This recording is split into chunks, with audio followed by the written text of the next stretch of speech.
Nueva etapa en la diócesis nivariense, nuevas expectativas, reflexión y retos en el episcopado tinerfeño.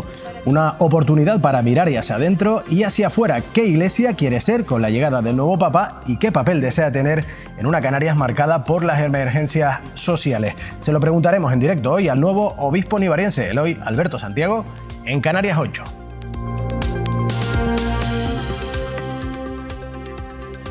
También hablaremos de la actividad política marcada desde este lunes por la comparecencia en la Comisión de Investigación por el caso Mascarillas en el Parlamento Canario por fin del exministro Ábalos. Se ha desvinculado por completo de los contratos sanitarios en Canarias durante la pandemia. No se puso en contacto conmigo, nunca hablé ni antes, ni durante, ni después con ningún miembro del Gobierno de Canarias, ni a nivel político ni a nivel administrativo. Y la verdad es que mi conocimiento, además de los miembros del Gobierno de Canarias, pues se refieren a los principales miembros del Gobierno. Pero nunca tuve ninguna relación, ya digo, ni administrativa ni política con relación a este tema. Y ante la falta de acuerdo, finalmente los trabajadores del sector del comercio en Gran Canaria cumplieron el parón anunciado para exigir mejoras en su convenio laboral. Los sindicatos denuncian la falta de implicación de la patronal y anuncian ya nuevas movilizaciones. El hartazgo de los trabajadores y trabajadoras del sector es mayúsculo. Eso no lo terminan de entender las empresas. Eso, vamos, para nada, ¿no? Creen que esto tiene que seguir igual o peor, porque lo que estamos es peor en el sector. Por tanto, no podemos seguir así. Y este que ven es uno de los 2 ejemplares de cachalote que habrían muerto cerca de la costa de Tenerife hace unos pocos días por el impacto directo de barcos cada vez más presentes y cada vez más rápidos en nuestras aguas. Van camino de la extinción local, según los investigadores canarios que denuncian que su presencia cae en picado en Canarias.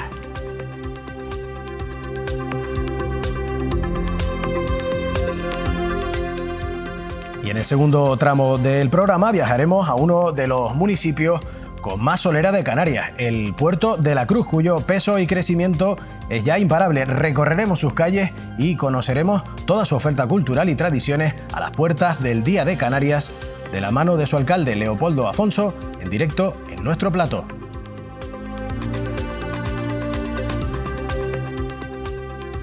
Bueno, y como lo prometido es deuda, estamos de estreno con la nueva sección de nuestra psicóloga de cabecera, Yamilet Blanco. Arrancamos este espacio en Canarias 8 para acercarnos junto a ella lo más posible a nuestro bienestar emocional. Hoy empezaremos por lo más básico, cómo cuidar nuestra salud mental, cómo saber que realmente necesitamos ir a terapia.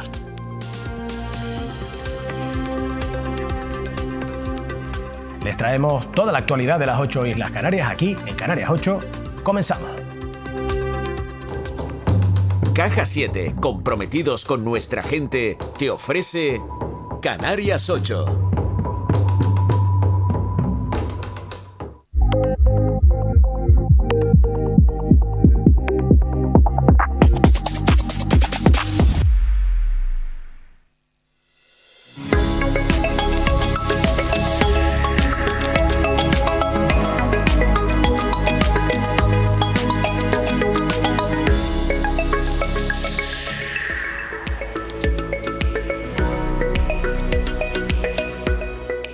Bueno, pues ya estamos aquí para arrancar otra edición de Canarias 8 en este martes 27 de mayo y lo vamos a hacer hablando de religión, hablando de la Iglesia, de la diócesis nivariense que vive una nueva etapa con el nombramiento de Monseñor Alberto Santiago. Se abre un tiempo de expectativas, de reflexión, de retos, decíamos, sobre la influencia de la institución en Canarias.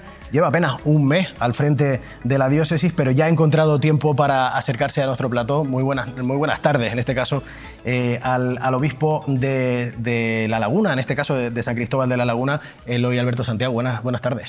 Buenas tardes, Carlos. Muchas gracias por invitarme a tu programa.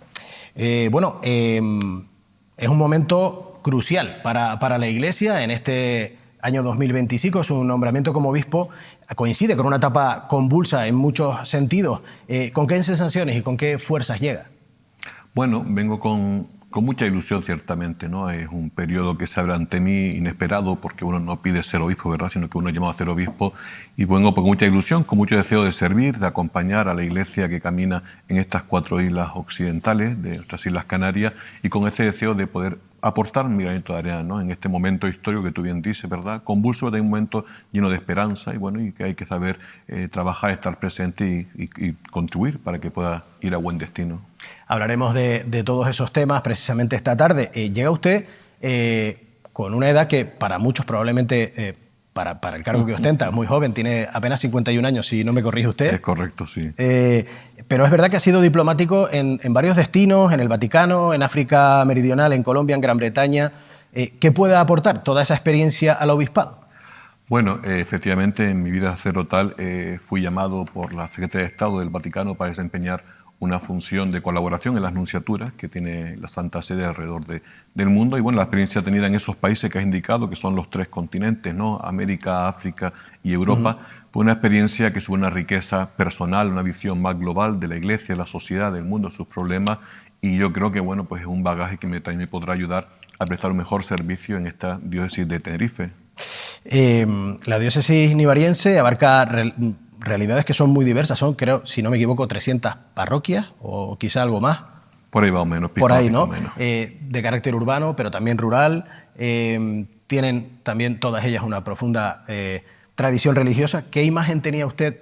Bueno, ya estaba en la diócesis canaria, pero ¿qué imagen tenía usted de esta diócesis antes de llegar? Bueno, antes de llegar, la verdad que lo que conocía a través de compañeros sacerdotes, de lo que uno conoce de esta cultura general canaria, bueno, una diócesis que es bastante grande, bastante de tradición religiosa, de muchas costumbres, mucha historia, ¿no? En ese aspecto, ¿verdad?, de romerías, ofrendas, etcétera. Y bueno, una imagen de una iglesia como bastante viva y bastante activa, y bueno, y la verdad que al estar ahora aquí, pues confirma esa visión, ¿no? Una iglesia que yo creo que tiene muchas potencialidades, que ha hecho muchas cosas buenas y que sigue deseando prestar el servicio y hacer cosas buenas en el futuro. Muy buenas tardes, obispo. ¿Cuáles son los principales ejes pastorales sobre los que le gustaría a usted construir su episcopado? ¿Por dónde empieza la renovación eclesial en una sociedad pues tan fragmentada como la que tenemos hoy en día, ¿no? Pues mira, yo creo que la renovación eclesial, como bien plantea, empieza también desde dentro, ¿no? Porque esa fragmentación a veces también se vive en el seno de la iglesia. Entonces, lo que significa trabajar la comunión, reforzar los lazos que nos une, buscar lo que nos une más que lo que nos separa, ¿no? Sentir que ofrecemos una iglesia acogedora, donde todos tienen un espacio, un hueco para vivir su fe, su compromiso. Es también una ocasión fabulosa pues para poder ayudar a los demás, ¿no? Y forzar esta comunión que ayude después a realizar esa misión posteriormente hacia el exterior, ¿no? Entonces yo creo que es una preocupación importante, es esa comunión interior y también esa misión hacia afuera, ¿no? También poder llevar este mensaje de Jesús a través del testimonio, construir una sociedad más justa, más fraterna, también es fundamental, me parece. Obispo, yo le quería también preguntar, su figura está hoy en día más sometida al escrutinio de la comunidad que nunca antes, ¿no? ¿Qué estilo pastoral pretende usted imprimir? No sé si tal vez uno más institucional, más cercano, quizás uno más reformista. Bueno, yo en principio el estilo que quiero seguir es el estilo que también tenía Jesús, ¿verdad? Que es un estilo de cercanía, ¿no? Y porque es mi forma de ser, básicamente. Entonces, yo creo que lo importante es estar cercano a las personas, escuchar la realidad, conocer la realidad, escuchar el sufrimiento y las alegrías, las esperanzas de la sociedad y desde esa realidad poder ofrecer, pues bueno, desde la iglesia un servicio, ¿no? Para mejor el servicio a la iglesia. Obispo, llega usted después de un periodo largo en el que el obispado lo ocupaba Monseñor Bernardo Álvarez. Fueron 18 años. ¿Qué legado ha dejado en esta diócesis? Bueno, yo lo que voy percibiendo, porque tampoco tengo consciente de todo ese periodo, pero sí veo que ha hecho muchas cosas, ¿no? Y también bastante cosas buenas en lo que es la estructura de la iglesia, en su distribución, en dar, diríamos también, bueno, pues consolidar un poco la labor de la iglesia, ¿no? En la cantidad de parroquias, la distinta labor que ha desempeñado, coordinando, ¿no? También, pues, Cáritas, las misiones, es decir, la labor eclesial, yo lo que voy conociendo es un trabajo, bueno, interesante, ¿no? Sobre todo porque nosotros los obispos, cuando llegamos a una diócesis, somos conscientes de que no todo empieza en nosotros ni acaba con nosotros, ¿no? Esto es una acción apostólica, esta diócesis de Tenerife tiene más de 200 años, pues es una etapa nueva que se abre, ¿no? Reconociendo los valores de la persona que ha estado antes, en este caso de mí, como obispo, intentando pues dar continuidad y, como digo, sobre todo ser fiel pues al mensaje de Jesús, ciertamente. Sí, es verdad que la figura de Bernardo Álvarez fue controvertida, quizá en los últimos tiempos, determinadas declaraciones, su proyección, sobre todo al exterior. ¿Cree que hay necesidad de revisar o de actualizar algún tipo pues de relación eclesial con los feligreses de esta diócesis? con respecto a ese mandato anterior. Sí, bueno, yo lo que creo que lo que tenemos que hacer siempre la Iglesia, efectivamente, es, como decía, siendo fiel al mensaje de Jesús, transmitir este mensaje, ¿no? Es verdad que a veces no lo hacemos de la mejor forma posible, o a veces uno, bueno, pues tiene afirmaciones que no son afortunadas, desde luego, pero yo creo que la misión fundamental consiste en esto, ¿no? En que la gente pueda entender realmente lo que es el Evangelio, lo que va a aportar a tu vida, lo que te va a dar, ¿no? Que te va a dar felicidad y plenitud. Yo creo que esa es la misión nuestra, básicamente, ¿no? Ver cómo transmitirlo en el mundo actual, en este mensaje, pues a través de un testimonio de vida, de un servicio hacia la comunidad. Pero en estos pocos días, en los que usted ha podido un poco palpar cómo sienten sus feligreses, que entiendo que también ha estado en La Palma, por lo que sé, ha estado visitando distintas parroquias, ¿ha notado como que hay cierta sensación de alivio, de que llegara ya por fin, porque es verdad que ha habido un nombramiento interino hasta su llegada? No sé si también había como la necesidad de sanar una herida, de saber que había por fin una guía espiritual. Bueno, yo lo que he percibido, he estado en La Palma, en La Gomera, en El Hierro, y también aquí en Tenerife, frente a lo que he percibido sí es mucha ilusión por parte de las personas, ¿no? Hay un deseo, tenían un deseo de que, bueno, que hubiera un nuevo obispo, un nuevo pastor para continuar la labor de la Iglesia, ¿no? Porque siempre, igual nos ha pasado cuando falleció el Papa Francisco, ¿no? Siempre queda con un sentimiento de orfandad, podríamos decir, porque, bueno, nos falta como un referente, ¿no? ¿Y quién es el obispo? ¿Y quién es el Papa, no? Y siempre yo creo que hay una expectación al respecto, lo hemos visto también con el Papa León XIV, y lo que he percibido ciertamente la gente es mucha ilusión, mucha esperanza y muchas ganas, pues, de una nueva etapa en esta diócesis nivariense, ¿no? Eso sí. Obispo, desde luego, si ha habido un acontecimiento trascendental e histórico, ¿no? Relativo a la Iglesia en estas semanas, ha sido el nombramiento del nuevo Papa, de León XIV. Vamos a recordar el momento del nombramiento.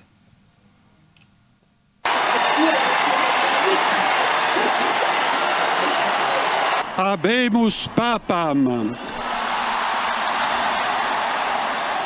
Obispo, la elección del Papa León XIV ha sorprendido a muchos por su perfil discreto pero doctrinamente firme. ¿Cómo vivió usted el anuncio de su elección y qué primera lectura hace de su figura, de la figura de León XIV? Bueno, yo lo vi también, pues como decía antes, con mucha ilusión, ¿verdad? Porque cuando comienza un nuevo pontificado, ¿no? Pues uno mira con expectación quién será la nueva persona designada, ¿no? Y qué realizará o cómo lo llevará a cabo. Y las primeras impresiones que me he llevado ciertamente es una persona que se manifiesta como muy humilde, ¿no? Se le ve sobrecogido ante la muchedumbre de personas que tiene delante, ¿no? Un hombre que se muestra cercano, que manifiesta su preocupación por seguir también el legado del Papa Francisco en una iglesia sinodal, en una iglesia acogedora, en una iglesia cercana a las realidades más, digamos, sufrientes de la sociedad, también la inmigración, ciertamente.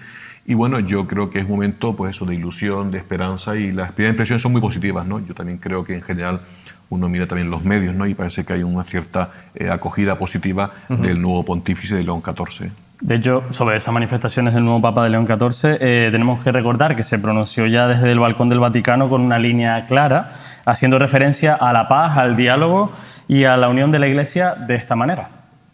Aiutateci anche voi. Ayúdenos también ustedes los unos a los otros a construir puentes con el diálogo, con el encuentro, uniéndonos todos para ser todos un solo pueblo, siempre en paz.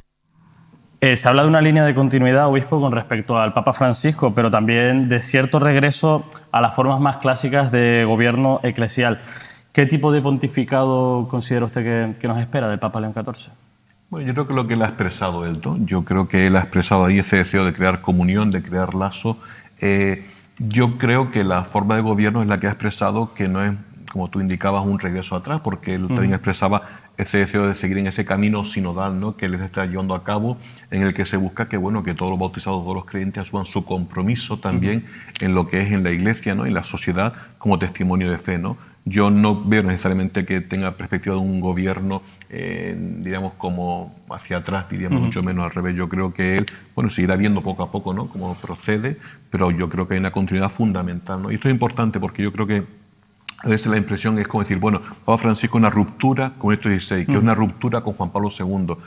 En la Iglesia, efectivamente, después de 21 siglos no hay ruptura grande. Lo que sí hay, como suele decirse, es una continuidad en la discontinuidad, ¿no? Cada uno tiene sus características, yo tengo mis características respecto a don Bernardo, evidentemente, y el sucesor mío tendrá otras características, pero en el fondo hay una comunión, hay una unidad, ¿no? No es que uno llegue y comienza de cero, como decía antes, ¿verdad? Entonces yo creo que el Papa León XIV, bueno, aparte de la cercanía que tenía con el Papa Francisco, que fue el que lo nombró obispo, el que lo creó cardenal, el que lo quiso en el Vaticano para colaborar con él, continuará muchos aspectos de la actitud, la postura Papa Francisco, pero con su idiosincrasia propia, con su particularidad que es legítima, claro.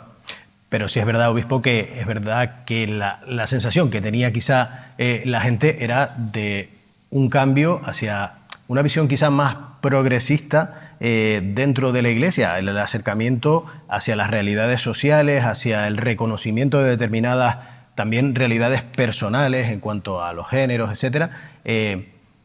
Y quizá eso ha marcado un poco una línea, no sé cómo lo ve usted, que mucha gente estaba esperando que no se rompiese, que se pudiera continuar y por eso quizá había esa expectativa. Bueno, puede ser, ciertamente no digo que no, pero de todo modo habrá que ver si el Papa León XIV rompe esa línea, porque yo creo que en estos 15 días que haya pontificado no han dado indicios de que haya roto eso, ¿verdad? Yo creo que es una cuestión que estamos por ver, ¿no? El Papa Francisco ha mostrado una gran acogida hacia las personas, ¿no? Efectivamente, y yo creo que yo entiendo que Papa León también continúa en esa línea de acogida. Efectivamente, el Papa Francisco lo decía y lo decimos todos, también lo digo yo, en la Iglesia cabemos todos, en la Iglesia estamos todos invitados a participar de ella, ¿no? La Iglesia ofrece, bueno, pues ese mensaje de Jesús, una Iglesia acogedora, una Iglesia samaritana, y bueno, entonces cada uno pues sabrá responder a esa invitación que se le ofrece, ¿no? Pero habrá que ver la evolución, ¿no? Yo creo que va a haber mucha sintonía, digo, mi impresión, ¿verdad? Primera, sí, con el pontificado del Papa Francisco en ese aspecto, ¿no? De lo que significa la acogida. Creo que el Papa León ha manifestado, bueno, pues con esa sonrisa de él y esos discursos que yo me los he escuchado, ese deseo de continuar la línea fundamental del Papa Francisco. Sí, sí, yo se lo decía más bien por quizá esa sensación como de alivio.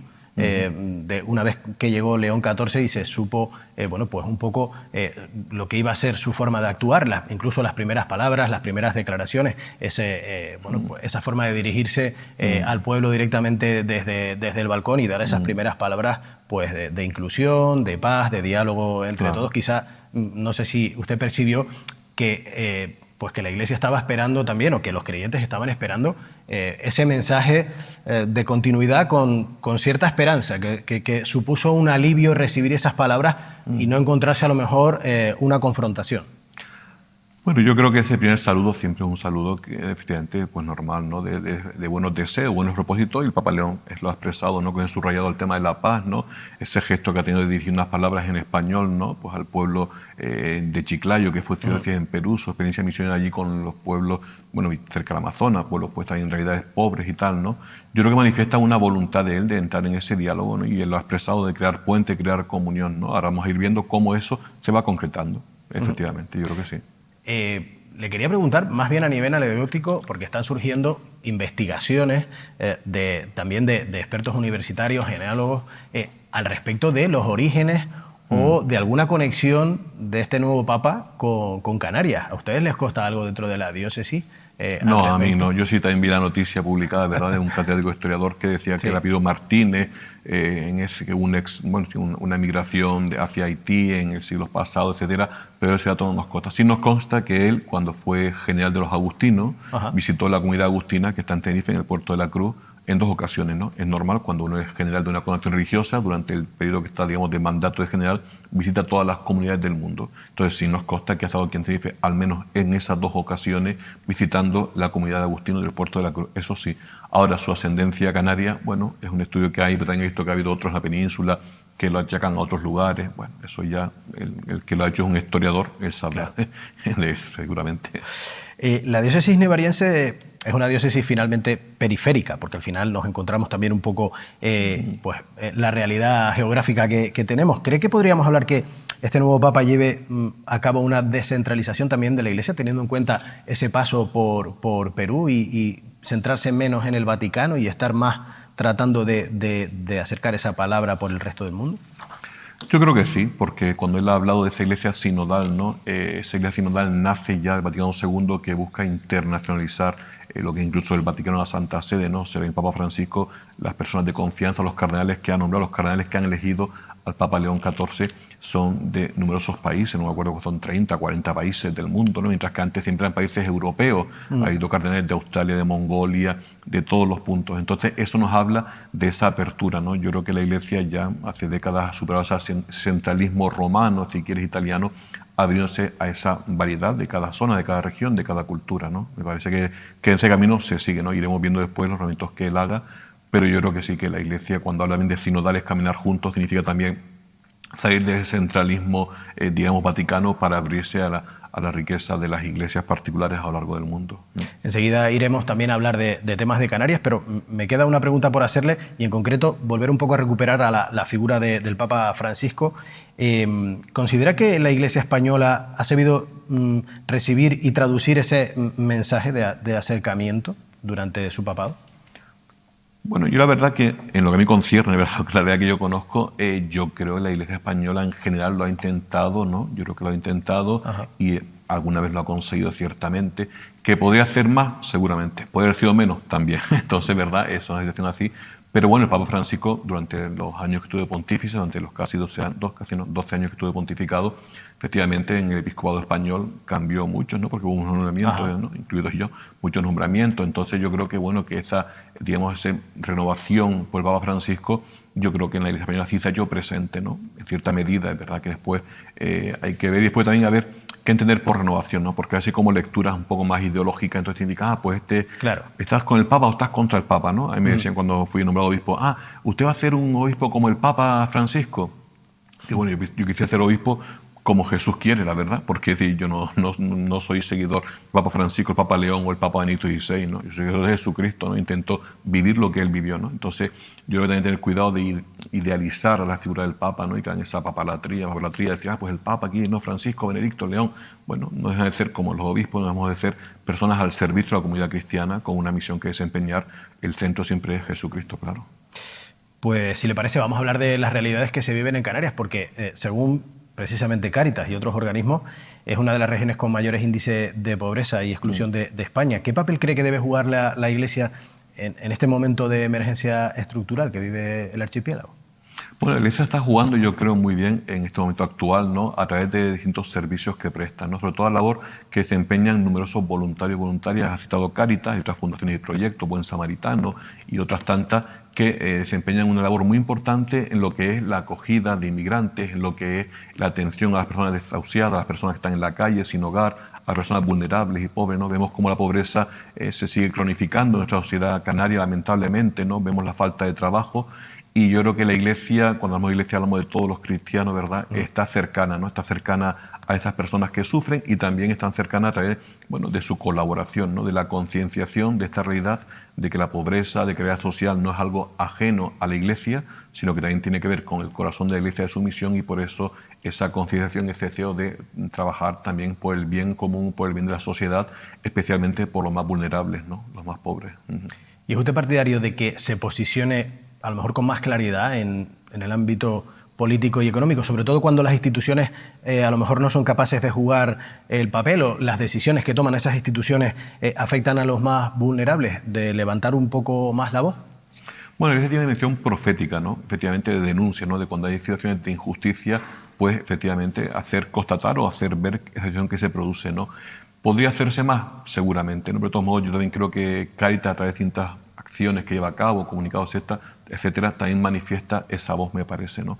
Se oyera más, se oirá menos, pero efectivamente hacia esa voz de denuncia de las cosas que no corresponden, bueno, pues a la justicia, al proyecto de Dios, ¿no?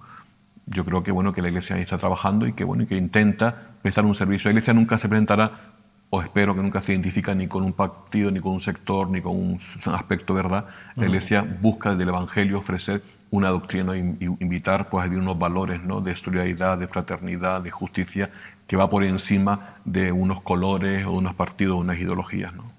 Y en cuanto, por ejemplo, a la cuestión migratoria, a la presión migratoria que vive Canarias, ¿qué reflexión le merece la forma en que se gestiona desde el Estado y desde Europa? Bueno, yo creo que es preocupante, cuando no es preocupante, ¿no? Por lo que vimos aquí en Canarias, esta realidad, esta presión migratoria que bien dice, esta realidad que estamos encontrando, y que vemos que las respuestas no son las más adecuadas, ¿no? No son las más adecuadas en el respeto de la dignidad de estas personas que llegan a nuestras costas, ciertamente. No son las más adecuadas también en el respeto de la sociedad canaria que se ve desbordada ante esta realidad, ¿no? Yo creo que falta un mayor compromiso, me atrevería a decir, de las instituciones, también a nivel nacional, a nivel europeo incluso, en esta realidad, ¿no? Porque al final no es cuestión de un problema de la Isla del Hierro, un problema de Tenerife, un problema de Canarias, sino que es un drama humanitario, ¿no? Hay personas, muchas personas que están muriendo y personas que ya en condiciones pues bastante, desgraciadamente bastante dolorosas, ¿no? No podemos mirar a otro lado, ¿no? Y no podemos estar hablando como digo yo, de reparto de los menores, etcétera, como quien está repartiendo, pues no sé, unas cajas, unos sacos de papas, y son personas, seres humanos, son vidas humanas, ¿no? Si fueran lingotes de oro, no sé cómo sería el reparto ese, la verdad, pero son personas y requieren una atención, claclaro. Estoy completamente seguro de que si fueran lingotes de oro ya se habrían aceptado en muchas comunidades donde ahora mismo se están rechazando. Yo le quería preguntar también, porque usted habla de esas labores de acogida, pero también, por ejemplo, el Papa Francisco abogó por la acogida en el seno interno de la Iglesia. Muchos migrantes que llegaban a Italia se llegaron a refugiar dentro de las iglesias italianas. ¿Podríamos ver eso en Canarias? Bueno, se podría dar el caso, yo que no, la iglesia estaba abierta, recuerdo, me decían estos días, ¿no? Cuando estaba en La Palma, ¿no? Cuando la gestión del volcán también, como las iglesias se abrieron para acoger a los damnificados por la erupción del volcán, ¿no? Eso no es nada especial. Después también la realidad también de los inmigrantes, ¿no? Porque no son solo los que llegan en cayucos de África, ¿verdad? Hay una realidad migratoria muy fuerte en Canarias, aquí en Tenerife, de mucho mundo latinoamericano, etcétera, que encuentran acogida también en nuestras iglesias. No solo ya es el espacio donde vivir en la iglesia, sino en las comunidades, ¿no? En la comunidad cristiana, la comunidad parroquial, donde encuentran ellos un espacio acogedor, donde ellos poder compartir su vida, sentirse acogidos, sentirse integrados, ¿no? Ese es el gran reto, la acogida y la integración en la sociedad. Obispo, en los últimos meses hemos visto movilizaciones masivas de la sociedad bajo el lema del movimiento Canarias tiene un límite, donde se denuncia pues, el modelo turístico de las islas, el encarecimiento del nivel de vida y la pérdida de soberanía territorial, entre otras cuestiones. ¿Cómo interpreta usted este despertar social por parte de la ciudadanía de Canarias? Yo creo que un tema que es interesante e importante, ¿no? Tomar conciencia, bueno, no que tenga un límite de suyo, ¿verdad? Sino de la realidad, ¿no? De esta situación que sentimos de un turismo masivo, de una realidad masiva. La cosa es ver cómo responder, ¿no? Porque no puede suscitar en nosotros, me parece, actitudes de cerrazón, ¿no? De rechazo al otro, de rechazo al turismo. No solo porque es nuestra fuente de ingreso económico, sino porque también es una condición humana. También nosotros vamos a otros lugares de turismo y nos gusta sentirnos acogidos. Yo creo que eso es importante. Lo que hay que pensar y diseñar serán, pues bueno, pues un turismo, digamos, como más racionalizado, un turismo que tenga esas expectativas y que no choquen con las dificultades que vive el pueblo canario, ¿no? Es decir, hay un pueblo que tiene dificultades en el tema habitacional, en el tema alojativo, y entiendo que digan, bueno, es que no se puede encontrar un alquiler para mi familia, pero sin embargo sí hay viviendas vacacionales para extranjeros. Entonces, no se trata de rechazar una cosa, sino de buscar siempre la complementariedad, ¿no? En ambos aspectos, ¿no? De saber cómo ser acogedores, cómo ofrecer un turismo de calidad, porque ese turismo repercute en nuestra economía también, ¿verdad que sí? Pero también respetando, bueno, pues la realidad canaria, la emergencia que existe en el tema alojativo, entre otros, o de otra índole, ¿no? Aprovecho ahora que ha hablado usted también de vivienda. Me gustaría preguntarle por la polémica que ha habido siempre en torno al pago de las inmatriculaciones, del IBI. ¿Es usted partidario de que la Iglesia abone al Estado esa parte? Bueno, mire usted, el tema del IBI, el impuesto IBI, verdad que sí, hay que dejar claro una cosa, no se trata de un privilegio de la Iglesia, esto es importante, ¿verdad? Que quede claro. La cuestión del impuesto IBI es una concesión que hace el Estado a través de la llamada ley de patronazgo, ley de mecenazgo, etcétera, a ONG, a organizaciones sin ánimo de lucro, si no me equivoco, a partidos políticos, a sindicatos, clubes deportivos, etcétera. No es que la Iglesia es la única que no paga, hay muchas realidades que entiende el Estado que presta un servicio a la sociedad y por lo tanto se le excluye del IBI. Entonces yo creo que esto es el punto principal para situarnos, ¿verdad que sí? Actualmente la Iglesia, efectivamente, como estas instituciones, no pagan IBI. Bueno, efectivamente, si el Estado cambia de política fiscal y todos pagan IBI, también lo pagaría la Iglesia, sin dificultad ninguna, claro. Pero entendemos que nosotros, la Iglesia, en su rico patrimonio artístico, histórico y cultural, bueno, pues efectivamente sería una carga fuerte el tema del pago del IBI. Pero bueno, yo creo que hay que tener claro eso, que no es un privilegio de la Iglesia, sino sencillamente es una cuestión de una política fiscal del Estado que afecta no a la Iglesia solo, sino a muchas otras realidades, ¿no? Entonces yo creo que eso es importante. Sí. No, también se lo preguntaba porque en su propio municipio hay voces en el ayuntamiento, en la oposición, que mantienen también que hay determinados inmuebles de la Iglesia, en concreto el seminario, que no se están utilizando solo para actividades sin ánimo de lucro y que por tanto deberían tributar de esa manera. ¿Ustedes tienen pensado durante este tiempo de su episcopado modificar eso? Bueno, el seminario actualmente lo que se está usando es una parte va también a la realidad migratoria, ¿no? Se ha cedido gratuitamente un pabellón donde he metido, pues no sé cuántos cientos de inmigrantes, ¿no? Gratuitamente cedido por la Iglesia al gobierno de Canarias, ¿no? También esto es importante saberlo, ¿verdad que sí? Y después las actividades que se realizan en el seminario son actividades a veces pastorales, ¿no? De acogida de grupos, lo que sea, ¿no? No son actividades de carácter lucrativo las que existen en el seminario actualmente en cuanto tal, si se refiere a eso, ¿no? Entonces hay que distinguir cuando una actividad lucrativa, digamos, para enriquecimiento de algo o cuando no, ¿no? También como hemos dicho antes, también están esas instalaciones que son propiedad de federaciones deportivas, etcétera, y también tienen cosas comerciales dentro, ¿no? Y también tienen ventas dentro, tienen un bar, una cafetería, lo que sea. Yo no sé si competitivamente con las cafeterías que están en el exterior habrá discriminación o no, no sabría decirte, ¿no? Obispo, yéndonos a otro tema, los estudios sociológicos reflejan también una caída sostenida en la práctica religiosa, especialmente entre la gente joven. ¿Qué diagnóstico hace usted de este alejamiento generacional? ¿Cree usted que la Iglesia está sabiendo escuchar a los jóvenes hoy en día o sigue hablándolos desde un lenguaje que quizás ya no les interpela a la gente joven? Bueno, ciertamente hay un desafío por parte de la Iglesia, y no solo la Iglesia, sino en general, de cómo llegar a los jóvenes, ¿no? No solo la Iglesia, yo creo que también otras instituciones tienen dificultad para transmitir un mensaje a la juventud, entonces yo creo que esto hay que revisarlo. En lo que concierne a la práctica religiosa, tenemos que darnos cuenta que es una situación, un problema que no afecta solo a la Iglesia católica, ¿no? Sino que lo que manifiesta es cómo el ser humano actualmente, pero también los jóvenes, pues esa visión de la fe, de Dios, de lo trascendente, ha desaparecido, ¿no? Nos quedamos una visión muy material del momento presente y esa dimensión de apertura trascendental que los antropólogos incluso reconocen queda ofuscada, ¿no? Entonces el desafío es no solo ya de la Iglesia Católica, sino es descubrir, ¿no?, cómo en la vida hay muchas cosas que van más allá de lo material o del consumo, ¿no?, que es lo que la sociedad actual nos impone, ¿no? El consumo es lo que prima, ¿no? Entonces, bueno, el disfrutar del consumo, etcétera, y nos cierra esa apertura trascendental que es propio del ser humano, a diferencia de otros animales que hay en la creación. El animal racional, que es el ser humano, tiene esa apertura o trascendental, ¿no? Es decir, hay un algo más allá, ¿no? Entonces, ahí hay un trabajo muy importante de abrir esa perspectiva frente a esa secularización reinante, diríamos, ¿no? Y en ese aspecto, sí, también ciertamente es importante saber transmitir el mensaje a los jóvenes y no tan jóvenes, ¿no? Eso es también fundamental, desde luego, no se usa el vocabulario adecuado, pero como siempre digo yo, y no solo yo, consciente de que la Iglesia no es una empresa, sino nosotros estamos buscando clientes, nosotros no vamos a modificar un mensaje con el fin de tener más clientes o más socios en el club, ¿no? Nosotros transmitimos un mensaje, invitamos a este mensaje y quien quiera recibirlo, lo recibe, quien no lo recibe, esto no se impone, ¿verdad? Esto es así, ¿no? Bueno, no se trata de generar más clientes para el club, pero a lo mejor de no perderlos. Quiero decir, no sé si usted nota en el entorno, un poco lo que le preguntaba a Dani, al respecto de que los jóvenes se están desprendiendo, o se están despegando un poco, o al contrario, ¿no? A lo mejor es una percepción equivocada. No, la percepción es clara, pero no solo los jóvenes, también personas de edad adulta también tienen ese desapego, digamos, hacia la Iglesia o la práctica de fe, porque después, en definitiva, siempre queda esa duda, ¿no? Porque es la práctica de fe, porque ahora veremos en las bajadas de la Virgen de las Nieves, la Virgen de los Reyes en el Hierro, la de las fiestas de Candelaria o en la romería de todos los pueblos, se ve una presencia también ahí de gente y gente joven, ¿verdad? Y como decía yo antes, o sea, no es cuestión de que es mantener, y no, nosotros también queremos llegar a otra gente que no están, pero el objetivo no es tener más clientes, digamos, ¿verdad? No es un proselitismo, sino decir, oye, mira, yo encuentro a Jesús en mi vida y me da felicidad. Yo quisiera que tú seas feliz en tu vida y te ofrezco esto libremente, si tú lo recibes bien, y si no, pues no pasa nada, ¿no? Pero estrictamente, claro, mi mayor deseo, evidentemente, es que haya más personas que descubran la alegría que da la fe, que descubran la plenitud que da el Señor, evidentemente, ¿no? Pero no es por llenar iglesia, sino porque la gente sea realmente feliz en la vida. Quizá esa última frase puede resumir un poco esta pregunta, porque le quería preguntar qué tipo de iglesia sueña usted con construir a nivel utópico, no ya poniéndonos en lo terrenal, en lo que sucede en el día a día. Si usted pudiera elegir una situación ideal para usted, ¿qué sería lo que transmitiría? Bueno, yo creo que la Iglesia está llamada a ser una fraternidad, básicamente una familia, ¿no? Y ese elemento que yo quisiera llegar, ¿no? Que la gente sienta a gusto en la familia. En la familia hay de todo, lo sabemos todas las familias, ¿verdad?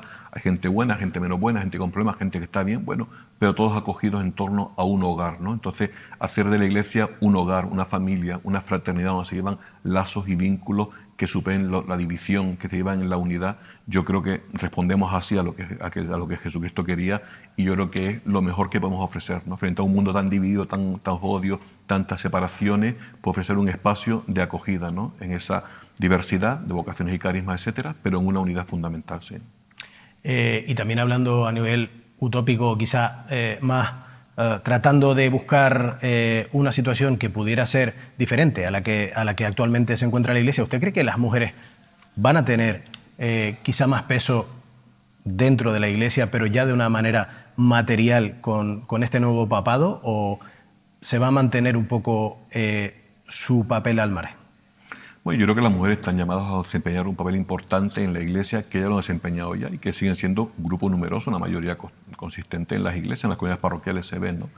y la Iglesia es verdad que quizás ha llegado tarde en darles o permitirles ocupar cargos de responsabilidad, ¿no?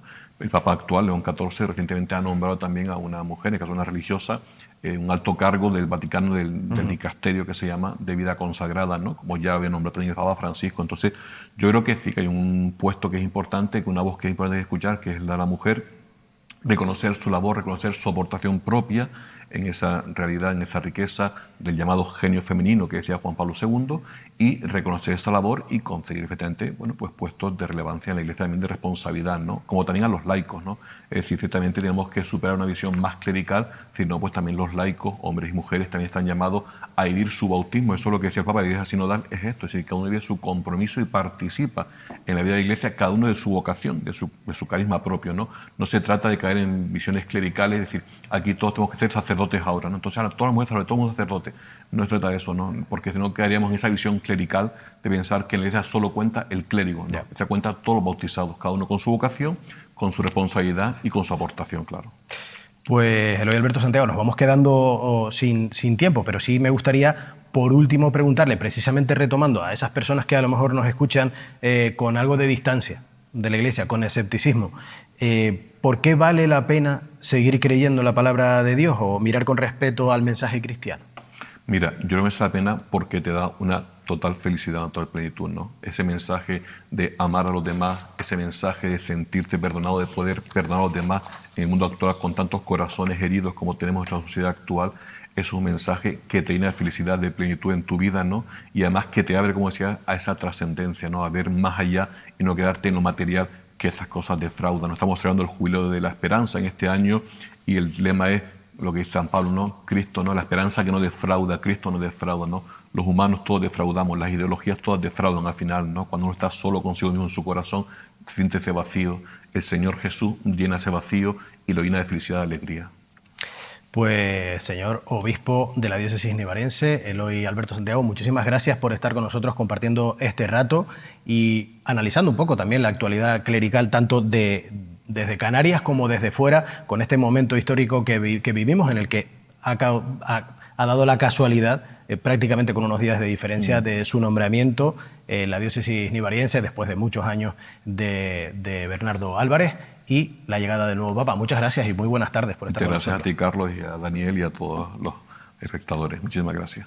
Bueno, pues nosotros vamos a continuar ya con la actualidad de Canarias y otra vez con el Parlamento, Dani, porque esta vez ha sido foco de atención, en este caso, para la comparecencia del exministro de Transportes de España, de José Luis Ábalos. Así es, Carlos. A la tercera ocasión, tras anular hasta en 2 ocasiones anteriores, el exministro de Transportes, José Luis Ábalos, ha comparecido hoy en la comisión que investiga en el Parlamento de Canarias el caso Mascarilla como posible implicado. Ábalos negaba así este lunes haber mediado para introducir en las islas a la empresa Soluciones de Gestión, vinculada con el empresario Víctor de Aldama, el presunto conseguidor de la trama Coldo. No se puso en contacto conmigo, nunca hablé ni antes, ni durante, ni después con ningún miembro del Gobierno de Canarias, ni a nivel político ni a nivel administrativo. Y la verdad es que mi conocimiento, además de los miembros del Gobierno de Canarias, pues se refieren a los principales miembros del Gobierno. Pero nunca tuve ninguna relación, ya digo, ni administrativa ni política con relación a este tema. Y no he hablado con ningún miembro del Gobierno canario, sea el nivel que sea. Ni tampoco a nivel administrativo, ni el político, ni el administrativo, ni el orgánico, incluso en lo que respectaba en aquella época en que yo era secretario de organización del Partido Socialista. Con ninguno he hablado de este tema, con nadie. Bueno, ha sido una comparecencia, la de este lunes, en la que quizá Ábalos, Dani, ha hablado más de lo que se le esperaba, teniendo en cuenta que se encuentra investigado en el Tribunal Supremo por esa trama Coldo. Así es, Carlos, y también suspendido por ello de sus cargos en el Partido Socialista, por lo que actualmente es diputado en el Congreso de los Diputados, formando parte del grupo mixto. Ábalos respondió a todas las cuestiones de todos los grupos, incluso acerca de cómo pudieron Coldo García o Víctor de Aldama contactar con el Servicio Canario de Salud para lograr contratos y si había percibido algo por ello. Y las relaciones con el señor de Aldama ya lo he dicho muchas veces, cómo empezó también, cómo se originó. Esta persona trabajaba como asesor externo de Air Europa. Air Europa es un gran proveedor de servicios, como ustedes también saben aquí. Y esa es la relación básicamente, más allá de una relación personal que este señor tenía con Colo García de tiempos atrás, y ninguna más, pero como también muchísima otra gente que pasaba por el Ministerio y grandes proveedores, efectivamente, del Ministerio que también pasaban por allí. Por cierto, Dani, que la comisión se va a retomar en menos de un mes. El próximo 23 de junio comparecerá también Ángel Víctor Torres, el expresidente del Gobierno de Canarias, quien ayer anunciaba precisamente su reincorporación a la actividad pública después de someterse a ese tratamiento por un cáncer que había anunciado en las últimas semanas. Vamos ya con más cuestiones en tono breve de las Islas Canarias.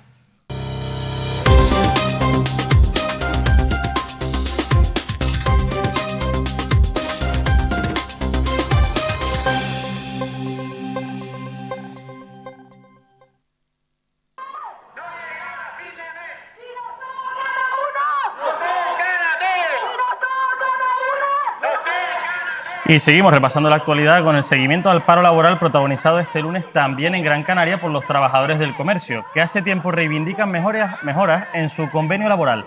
Estaban llamados a realizar un paro desde las 11 de la mañana hasta las 2 del mediodía, que los sindicatos aseguran que fue seguido por el 60% de los trabajadores de la provincia. Era la primera vez que se hacía un paro parcial en el sector del comercio, complicado porque todos conocemos que casi el 80 o más del 80% son microempresas, pero sí es verdad que hay macroempresas de más de 50 trabajadores, muchísimas hoy en día, con grandes cadenas de establecimientos. Han parado en casi el 60, en algunas más del 60, otras que casi el 60%. Por tanto, se ha visualizado, ¿no? Se ha visualizado, pues bueno, la situación del convenio que arrastra el sector del comercio de las pymes en la provincia de Las Palmas, ¿no? Y parece, Carlos, que los sindicatos están un poco sorprendidos con la inmovilidad de la patronal, las entidades Secapyme y Fedelime, que no tienen intención de negociar las condiciones del nuevo convenio, por lo que de parte del sindicato UGT se anuncia que habrán nuevas movilizaciones. Toma como, yo diría que como un juego, ¿no? Como queriendo decir, bueno, estos están acostumbrados a lo malo, pues van a seguir con lo malo, ¿no? Y un poco firmar por firmar, porque el convenio no hay por dónde cogerlo, firmemos lo que firmemos en esta situación de la que la patronal propone, pues no podemos, es inviable, un convenio en el siglo XXI es inviable, que para el mes de julio. Pues estamos valorando y casi seguro que vamos a convocar un día completo, 24 horas de huelga. El hartazgo de los trabajadores y trabajadoras del sector es mayúsculo. Eso no lo terminan de entender las empresas. Vamos, para nada, ¿no? Creen que esto tiene que seguir igual o peor, porque lo que estamos es peor en el sector. Por tanto, no podemos seguir así. Bueno, pues ahí queda la versión de, en este caso, el sindicato que representa a los trabajadores del comercio en Gran Canaria. Nosotros, por nuestra parte, Dani, hemos tratado de ponernos también en contacto con las dos patronales, con Secapyme y Fedelime, pero no hemos conseguido que se pronuncien, así que seguiremos trabajando para poderles ofrecer también aquí en Canarias 8 su opinión. Y más temas, porque la Guardia Civil sigue reclamando más efectivos para su aeropuerto de Lanzarote, después de una agresión sufrida este fin de semana por parte de un viajero procedente de Edimburgo que tuvo que ser reducido por su estado de embriaguez al llegar a la isla. El hombre les propinó patadas y puñetazos durante la intervención, llegando a causar a uno de los agentes la rotura de un dedo. La Asociación Unificada de la Guardia Civil en Gran Canaria denuncia que esperan hace mucho tiempo una ampliación de plantilla para tratar este tipo de casos que cada vez son más frecuentes.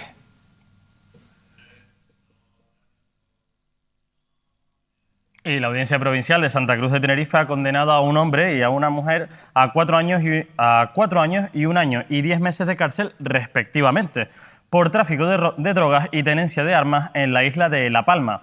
La pareja actuaba como distribuidora de cocaína y hachís en el municipio de Maso y tendrá que pagar, además, indemnizaciones por valor de más de 6.000 euros.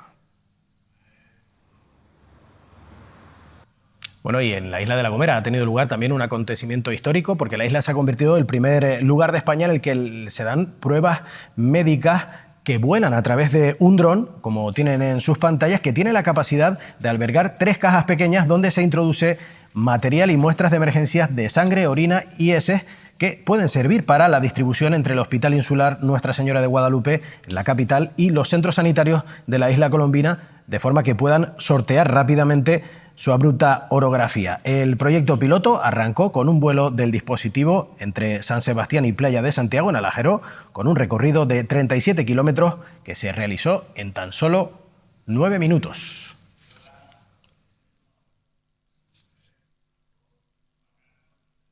Bueno, y como saben, aquí en Canarias 8 siempre tienen la oportunidad de hacernos llegar sus problemas, sus denuncias, aquello que les preocupa, para que nos hagamos eco. En Canarias 8 contamos la actualidad que vives cada día. Lo que pasa en tu barrio, en tu calle, en tu vida. ¿Tienes alguna denuncia? ¿Algún problema? ¿Algo que quieres que se sepa? Envíanos tu audio, mensaje, foto o vídeo al WhatsApp 653 30 33 31. O escanea nuestro código QR.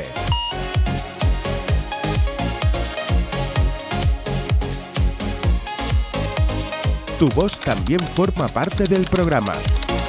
Canarias 8. Lo que pasa, lo que importa.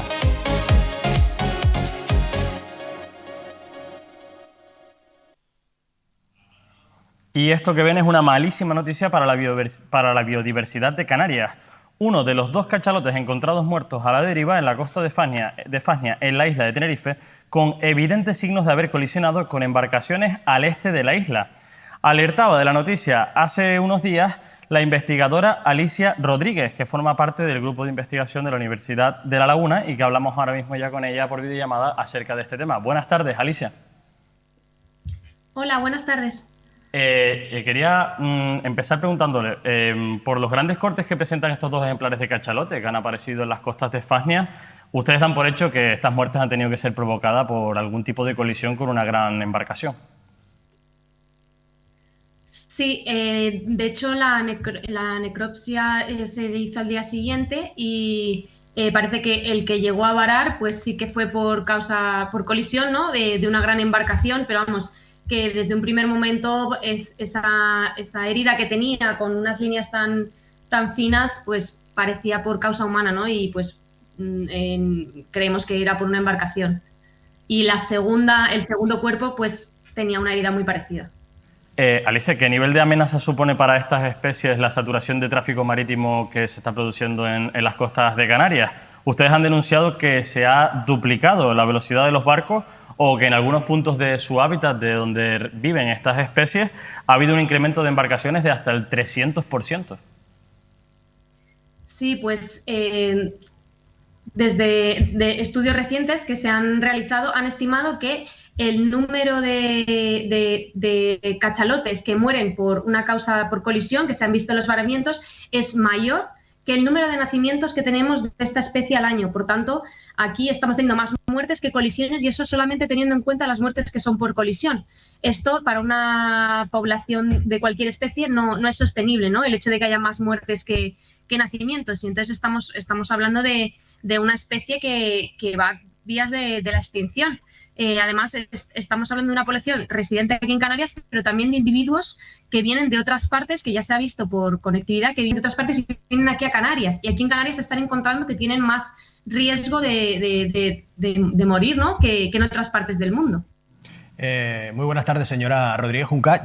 Yo le quería preguntar, porque hablando precisamente de ese peligro de extinción, ¿hasta qué punto puede su desaparición marcar la biodiversidad de los mares en Canarias?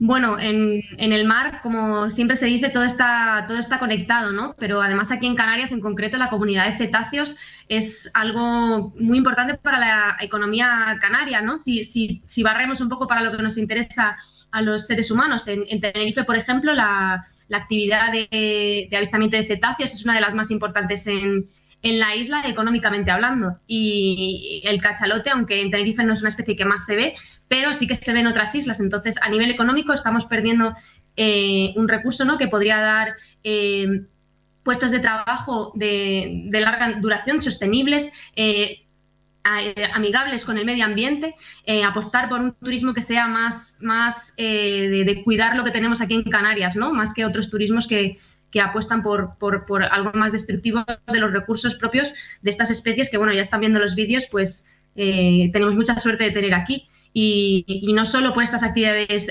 turísticas, sino también al final, como decía, en el medio marino todo está conectado. Si perdemos una especie, un eslabón de la cadena, no sabemos cómo puede derivar esto en el resto de la cadena trófica, en el resto de la biodiversidad. Y estamos hablando de que tenemos unas islas llegadas al mar también por la pesca, ¿no?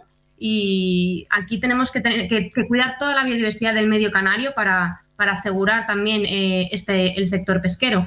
Entonces, bueno, está todo muy conectado. Desde luego las imágenes son desoladoras y desde luego cada vez preocupan más porque son cada vez más frecuentes.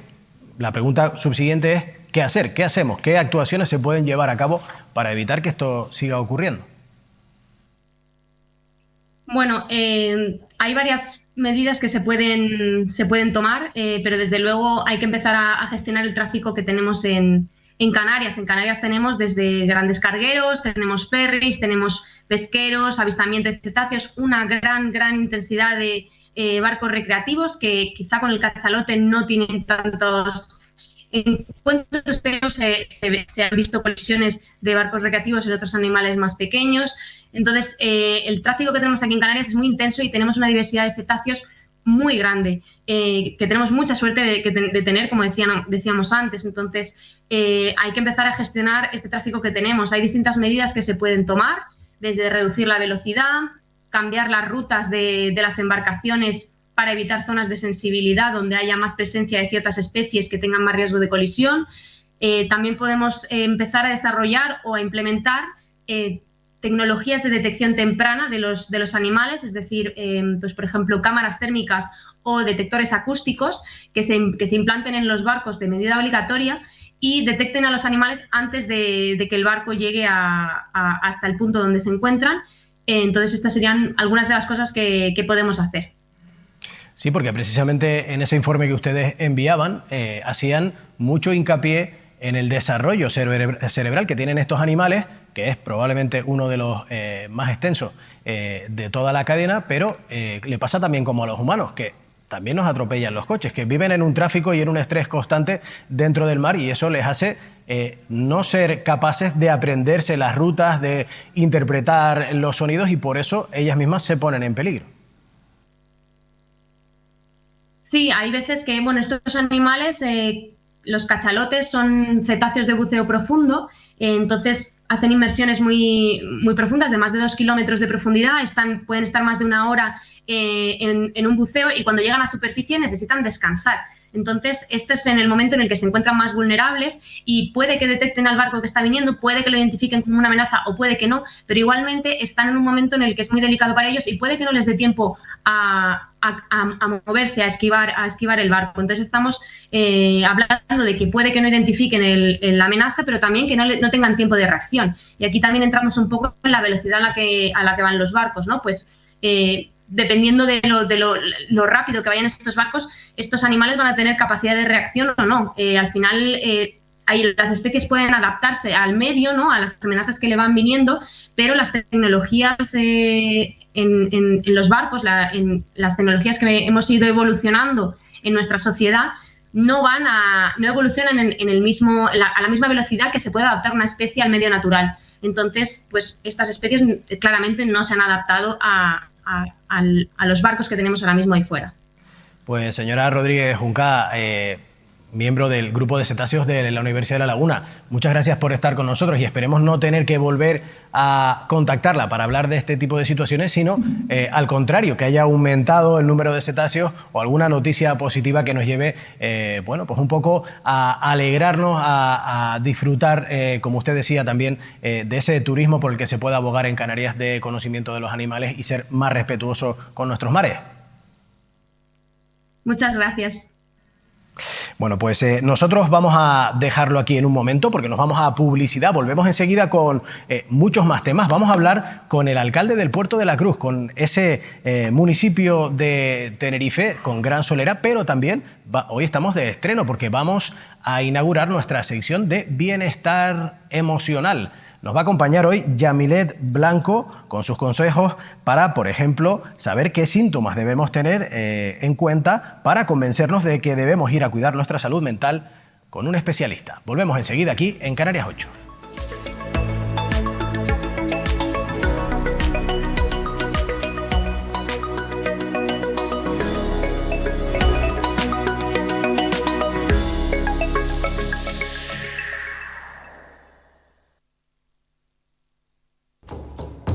Caja 7, comprometidos con nuestra gente, te ofrece Canarias 8.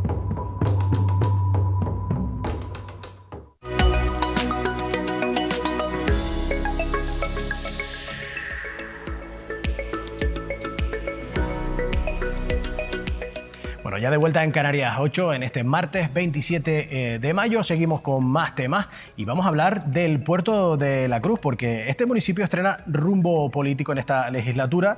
Tras años de gobierno socialista, el popular Leopoldo Afonso llega a la alcaldía con la promesa de reactivar el municipio desde lo cultural, también desde lo económico y desde lo social. En esta nueva etapa, el ayuntamiento pone el foco en la dinamización de espacios, en la seguridad ciudadana. Son muchos temas que vamos a tratar en esta tarde precisamente con su alcalde, Leopoldo Afonso. Muy buenas tardes, gracias por estar con nosotros en Canarias 8. Muy buenas tardes, un auténtico placer. Gracias por la invitación. Bueno, alcalde, si le parece empezamos por un tema de actualidad, que soy consciente de que muchos vecinos del Puerto de la Cruz, y no solo del Puerto de la Cruz, estaban esperando tener noticias. Y ese es ese anuncio de que se podría hablar de una apertura por fin de esa playa que está en el barrio de Punta Brava, de Playa Jardín, después de casi 10 meses cerrada por contaminación. ¿Cómo está la situación? Así es, ya lleva más de 10 meses tristemente cerrada la principal zona de baño de Puerto de la Cruz, que es efectivamente Playa Jardín, y desde que hicimos la moción de censura, esa moción de censura cuyo detonante fue precisamente ese cierre al baño de Playa Jardín, el día 16 de agosto de 2024 hemos focalizado, centrado absolutamente todos los esfuerzos. Esto ha sido máxima prioridad de mi equipo de gobierno para poder elaborar primero una planificación que nos sirviese para, también con todos los medios económicos, todos los recursos posibles, poder abrir cuanto antes al baño Playa Jardín. Hemos ido de la mano, como no puede ser de otra manera, con el Gobierno de Canarias, con el Cabildo Insular de Tenerife, a través de su Consejo Insular de Aguas, de la empresa pública Valten, y también con los medios que ha aportado el propio ayuntamiento, y estamos en un escenario bastante alentador. De tal manera que, efectivamente, tal y como hemos anunciado, todo apunta a que el próximo mes de junio podamos reabrir al baño Playa Jardín. O sea que hay previsión de que este verano nos podamos bañar, de que los vecinos por fin, porque llevaban mucho tiempo protestando y sufriendo la posibilidad de tener el mar a apenas unos centímetros, porque además es un barrio que está muy, muy pegado al mar y muchos de ellos han tenido muchos problemas, no solo por el hecho de no poder disfrutar de la playa, sino también los negocios que se encuentran en la zona. Entiendo que la idea es que esto sea algo definitivo y que no sé qué medidas están tomando para que se convierta en algo que no se vuelva a repetir. Enfado y protesta, como bien anunciaba usted, que comparto al 100%. Y lo comparto porque se tenían ya unas primeras informaciones de ese empeoramiento de la calidad de las aguas de esos vertidos al mar en el año 2020, como ha trascendido además públicamente en meses pasados. Pero además había un informe ya bastante claro en el año 2022. Y pues como todos hemos podido ver, prácticamente o nada se hizo en su momento. De tal manera que, permítanme la expresión, de aquellos polvos, estos lodos.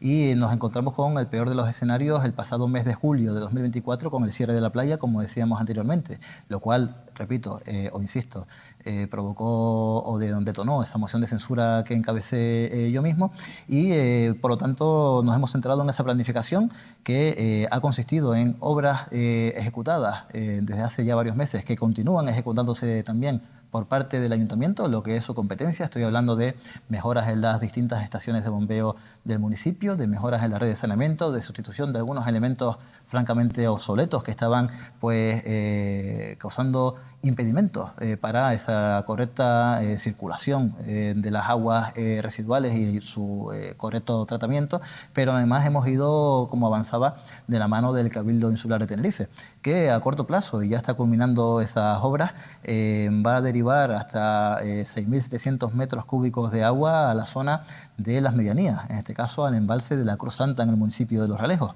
Es decir, se depurarán esas aguas en la estación depuradora del Puerto de la Cruz y en lugar de verterlas al mar, se enviarán a la zona de las medianías para el riego de todas aquellas parcelas, aquellas fincas que están en la zona. Por lo tanto, no se va a desperdiciar el agua, buena noticia también con la emergencia hídrica que tenemos actualmente, sino que se va a emplear para esos cultivos de la zona de las medianías. Y, por supuesto, también hemos contado con la ayuda del Gobierno de Canarias. Y ha sido también, sobre todo, a través de inversión constante que ha llegado al municipio para poder solventar entre todos este grave problema que hemos venido padeciendo. Un problema que entiendo, además, sería su prioridad, lo fue en el momento de la moción de censura, teniendo en cuenta que el Puerto de la Cruz es una zona turística muy costera, que no solo tiene ese barrio que da al mar, que entiendo que todo este tipo de acciones se extienden hacia que ni un solo centímetro de esa costa que ocupa el Puerto de la Cruz se pueda ver afectada en el futuro. Así es, ha sido una compleja planificación en este caso porque, por supuesto, hemos procurado abarcar toda la costa del Puerto de la Cruz, no solo Playa Jardín, que es la que se ha visto afectada, sino también zonas como San Telmo y también, por supuesto, la playa de Martianes, pasando también por el muelle pesquero. Y hemos conseguido hacer las cosas, creo que de manera correcta, y tal es así que hemos avanzado ya también públicamente que las analíticas que viene realizando Salud Pública del Gobierno de Canarias viene arrojando una mejora sustancial en la calidad de las aguas desde el 17 de diciembre de 2024 hasta este mismo momento, estos mismos minutos en los que estamos hablando nosotros. Por lo tanto, son datos bastante positivos que, como avanzaba anteriormente, va a permitir a muy corto plazo poder reabrir la playa al baño. Y sin perjuicio, por supuesto, y termino con esta breve explicación, si me permite, de las obras que se van a continuar realizando por parte del Ayuntamiento, como avanzaba también anteriormente, pero también con esa reparación, sustitución del emisario por parte del Cabildo Insular de Tenerife y también por el Cabildo lo que respecta a la ampliación de la estación depuradora. Es decir, continuarán las obras seguramente en torno a 2-3 años más después de la reapertura de Playa Jardín, pero la buena noticia es que con estas actuaciones que hemos venido realizando en estos 9 meses conseguiremos inmediatamente su reapertura. Muy buenas tardes, alcalde. Y continuando con otras actuaciones en infraestructuras claves de la ciudad, recientemente se ha reabierto también totalmente la vía de tráfico TF31 a su paso por Martianes.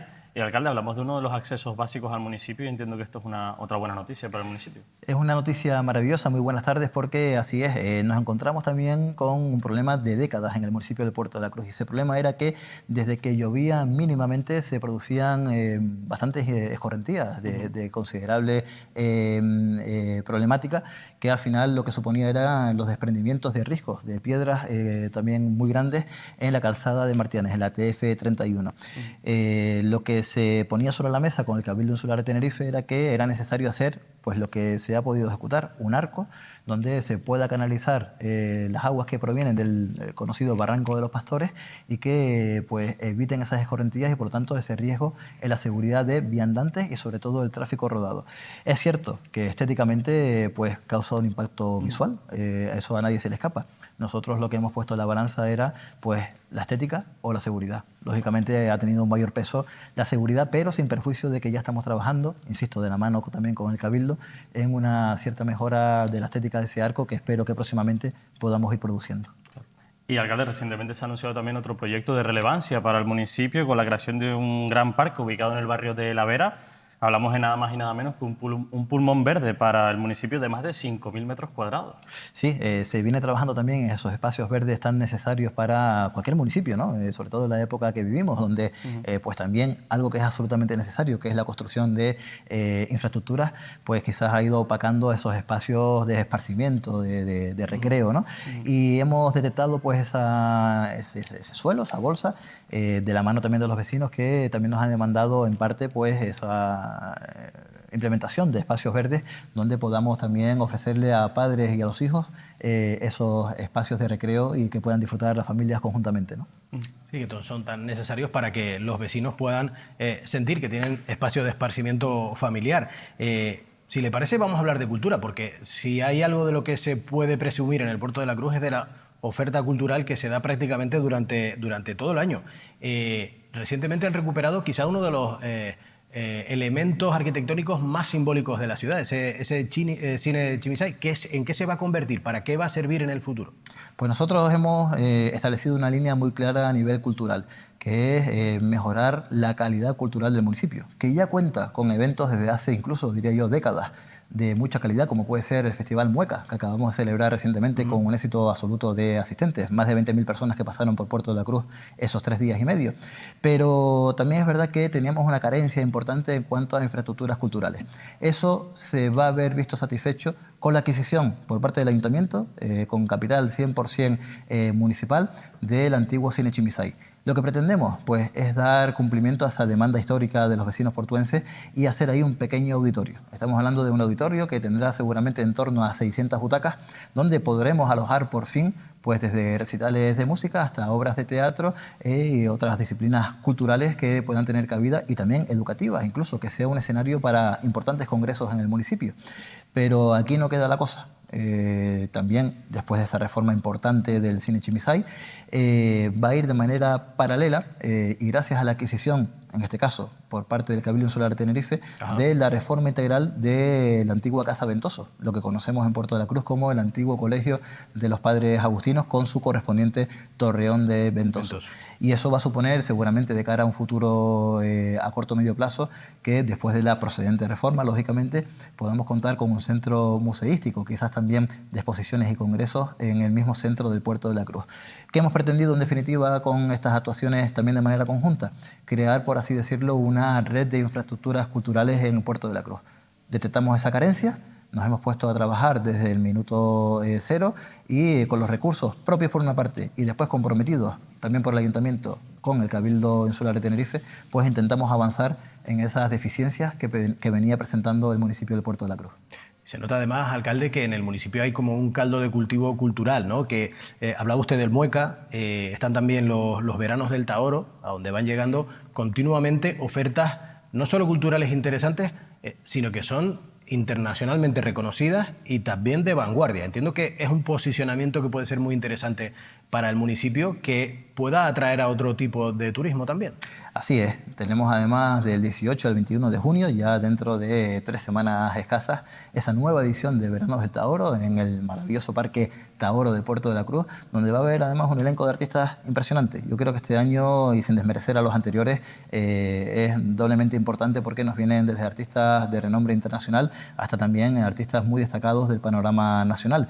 Y lo que intentamos así es poder también atraer ese turismo cultural, ese binomio turismo-cultura, que queremos que implemente una mayor calidad en ambos ámbitos y que además genere la riqueza suficiente en el municipio para que todos, comerciantes incluso, por supuesto, podamos vivir cómodamente en el municipio. Por lo tanto, seguiremos implementando esas acciones, también, por supuesto, en el ámbito deportivo, con pruebas que estamos trayendo ya. Concretamente hemos traído del mundo del motor, después de décadas sin esas pruebas en el municipio, Rally Orbecame Norte, una etapa del Rally Isla Canarias que tendrá lugar en el mes de septiembre, y por lo tanto con esto dinamizaremos el municipio y generaremos una mayor riqueza para todos los portuenses y para quienes nos quieran visitar. Hablaba de esas figuras internacionales, el año pasado John Malkovich, este año Bill Murray, que visita también los veranos del Taoro. Tiene prácticamente la coincidencia de las fechas de la embarcación de la Virgen del Carmen. No sé si de repente les veremos a Bill Murray en una embarcación o tirándose por ese palo engrasado. ¿Qué espera este año también de la embarcación? Pues esperamos lo que ha venido sucediendo durante tantos y tantos años. Unas fiestas de julio espectaculares que comenzarán con los actos, además, en honor en el mes de julio al Señor del Gran Poder de Dios, titular principal de las fiestas de julio, que congrega además en ese lunes de las fiestas, día grande por antonomasia, con la presencia también de la banda militar, de distintas personalidades civiles y militares. Congregan a cada vez un mayor número de fieles en las calles del municipio del Puerto de la Cruz, pero también dará lugar, por supuesto, a ese martes de la embarcación, donde miles y miles de personas se congregan cada año, en torno, se calcula, a 30, 40.000 personas cada año, y que va a suponer pues que todos podamos vivir, sentir tener esa devoción, hay que estar ahí para sentirlo, créanme, de Nuestra Señora del Carmen llegando a las aguas del muelle pesquero con la alegría que nos supone a todos los portuenses, ¿no? Y por supuesto un programa muy variado de actos que pasarán desde nuestro famoso y reconocido baile de magos y sin ir más lejos también pues esa sardinada que también celebramos y que congrega a miles de personas, pero también el Festival de Aeromodelismo que todos los años intentamos recuperarlo en mayor medida y que suponga un espectáculo bonito a ojos de todos nosotros, ¿no? Alcalde, hablamos de cultura, pero también hablamos de tradiciones, porque esta semana el Puerto de la Cruz celebra el Día de Canarias por todo lo alto. La ciudad coge el viernes la celebración del Festival Folclórico y el domingo vuelve el Paseo Romero, Marinero y Baile. Así es, afortunadamente después de 3 años sin realizarse hemos recuperado ese famoso Paseo Romero. Digo famoso porque ya venía congregando también a miles de personas en ese recorrido marítimo. Sabemos que en el Puerto de la Cruz monte no tenemos, pero sí tenemos una costa espléndida y por lo tanto nos adaptamos a lo que nos ofrece, que es bastante bueno, el municipio del Puerto de la Cruz. Y con esas carretas además tiradas por venados, por bueyes, que además sirve para congregarnos todos, pero para atraer también cada vez más a un mayor número de turistas que vienen expresamente y se quedan aquí ese fin de semana o la semana completa para vivir ese Mayo Canario, que comenzaba con acciones tales como también la ruta de la croqueta, con además ingredientes típicos de la tierra, que ha sido todo un éxito en los comercios de restauración de Puerto de la Cruz, pero también con otro tipo de eventos como esos festivales de música folclórica, también en el mercado municipal. En los próximos días habrá una serie de actos a los que, si me permiten, invito desde aquí a todos nuestros televidentes porque va a ser las delicias, seguro, con total franqueza, de tanto residentes como turistas. No lo dudamos. Alcalde, le quería preguntar porque también hablaba usted ahora precisamente del destino turístico, pero eso también genera, igual que en prácticamente todos los municipios de España, ciertos problemas de tensionamiento en cuanto a los alquileres. ¿Cómo se está trabajando desde el ayuntamiento para ofrecer soluciones habitacionales en el municipio? Está claro que vivimos en un momento de especial tensión, como es evidente para todos los canarios. Sin embargo, Puerto de la Cruz, como municipio turístico, sigue apostando por esa oferta turística de calidad, controlando además esa proliferación de viviendas vacacionales pues en situación, por así decirlo, irregular, ¿no? Intentamos pues poder dar fiel cumplimiento a ese censo tan necesario para poder poner orden en las cosas y que pues no haya tampoco incluso competencia desleal en el sector turístico que también afecte por ende al municipio de Puerto de la Cruz. Y sin lugar a dudas en Puerto de la Cruz, y eso permítanme lanzar este mensaje, no existe turismofobia. Puerto de la Cruz lo que quiere es seguir apostando por un turismo de calidad, no estamos hablando ya tanto de cantidad, que por supuesto también, sino de calidad que congregue al número de personas necesarios para que se genere en todo ese entorno pues las condiciones económicas suficientes para dar satisfacción a las necesidades no solo de Puerto de la Cruz, sino también, y lo digo con la mayor de las humildades, a la comarca norte de Tenerife. Sabemos que Puerto de la Cruz tradicionalmente ha sido ese motor, ese corazón económico que pues ha atraído y ha generado empleo en otros municipios del norte y también del resto de la isla de Tenerife, y en esa línea seguiremos actuando desde el gobierno municipal. Entiendo que también una de las quizás mayores limitaciones que vive el municipio es precisamente la conectividad, esos atascos de los que venimos hablando durante muchos meses y que afectan a todas las comarcas del norte, a todos los municipios. ¿Ustedes están en línea continua con el Cabildo en lo que se está haciendo, en de qué manera se va a poder solucionar, de qué modo están participando al respecto? Así es, tenemos conversaciones constantes con el Cabildo Insular de Tenerife en cuanto a movilidad se refiere, porque es evidente a ojos de todos está como pues, ha habido cada año más un colapso importante en las autopistas de la isla de Tenerife. Sin lugar a dudas eso pues, dificulta el acceso también de no solo residentes sino de turistas al municipio de Puerto de la Cruz. Por lo tanto, no solo ya apostando por el transporte público, un transporte público que además sea más cómodo para todos aquellos que nos visitan y para, por supuesto, los propios residentes, sino también aportando ideas de manera constante al Cabildo de Tenerife, que tengo que agradecer que siempre está plenamente receptivo a las mismas, porque al final sabemos que tiene que haber una mayor fluidez del tráfico para que no se generen esos atascos y por lo tanto ese efecto disuasorio a la hora de poder ir al norte de la isla o al sur, dado que también en la TF1 pues, se viven ciertos atascos diariamente, ¿no? Por lo tanto, es un problema bastante importante, bastante serio, que me consta que el Cabildo Insular de Tenerife se está esforzando para solventar todo lo rápido que pueda.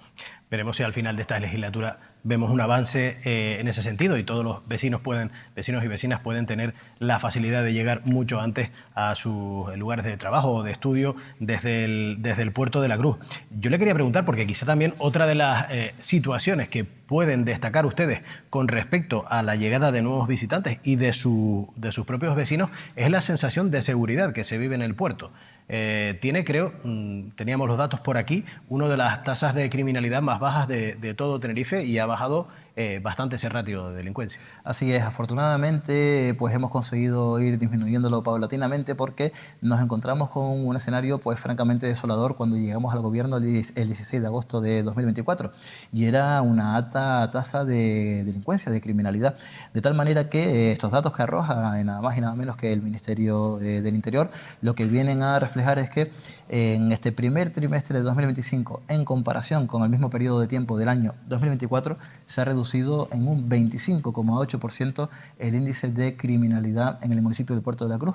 Yo aquí no puedo más que manifestar, también como responsable de seguridad ciudadana de mi municipio, pues mi especial agradecimiento a las distintas fuerzas y cuerpos de seguridad, particularmente a la Policía Local de Puerto de la Cruz, también a la Policía Nacional Puerto de la Cruz Los Realejos, con la colaboración siempre importante de la Guardia Civil asimismo.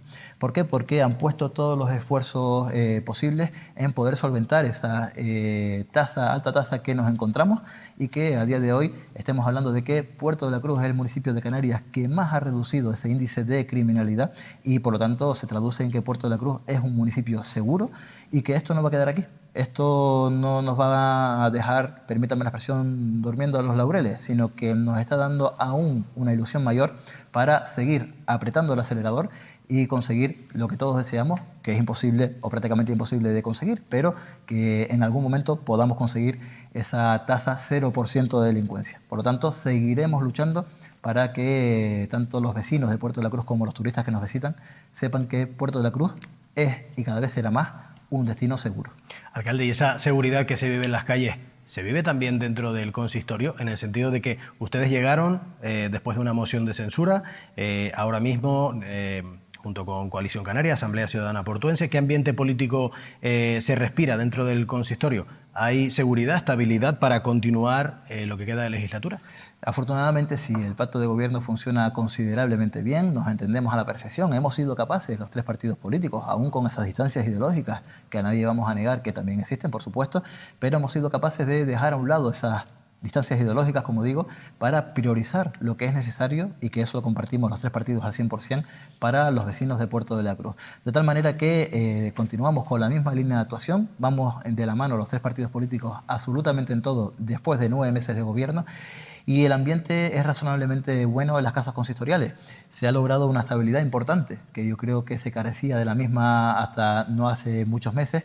Si bien es cierto, y aquí tengo que además lanzar un llamado, si me permiten, a la oposición del municipio, porque la oposición hay cuestiones importantes en las que creo que no se está sumando al carro, como puede ser, sin ir más lejos, el asunto de la reapertura de Playa Jardín. Parece que está poniendo más piedras en el camino para que eso se consiga que facilidades. Y eso que este alcalde le ofrecía en el mismo momento de la moción de censura, esa mano tendida para, en una cuestión que es primordial para el municipio, que pudiésemos ir conjuntamente y solucionar este problema de la mano, sin perjuicio. Y yo se lo decía además en ese pleno de la moción de censura. Yo no iba a reprocharles en ningún momento que el Partido Socialista fue el que cerró la playa. Yo lo que quería era que fuésemos de la mano para que todos los partidos pudiésemos decir, con el esfuerzo conjunto, hemos reabierto la playa. Y ahí me ha faltado el apoyo, y tengo que decirlo, del Partido Socialista, que parece que se ha preocupado más en pues intentar hacer ver que ellos no han tenido mayor o menor responsabilidad que en aunar esfuerzos. Por lo tanto, para mí lo importante es mirar al futuro y no mirar al pasado. El problema ha estado, se está solucionando, y yo lo que quiero es que vayamos de la mano todos. Por eso hago esa petición directa al Partido Socialista de Puerto de la Cruz, para que se sume al carro de las actuaciones del gobierno y que podamos ir de la mano y satisfacer esa necesidad absoluta de todos los portuenses.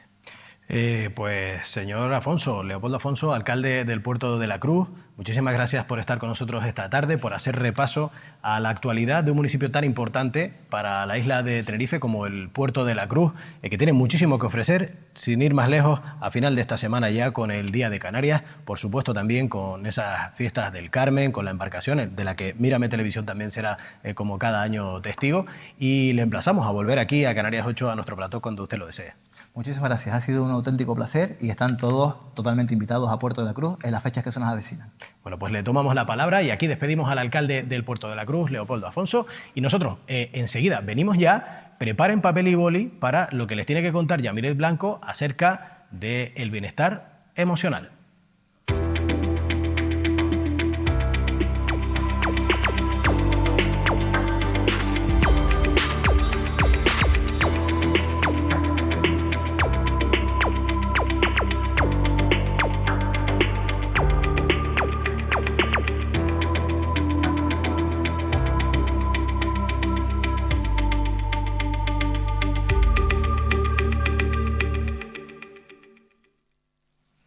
Bueno, con esta ráfaga preciosa de presentación de nuestra sección de bienestar emocional, ya se ha sentado aquí cerquita en el plató Yamilet Blanco. Muy buenas tardes, noches ya.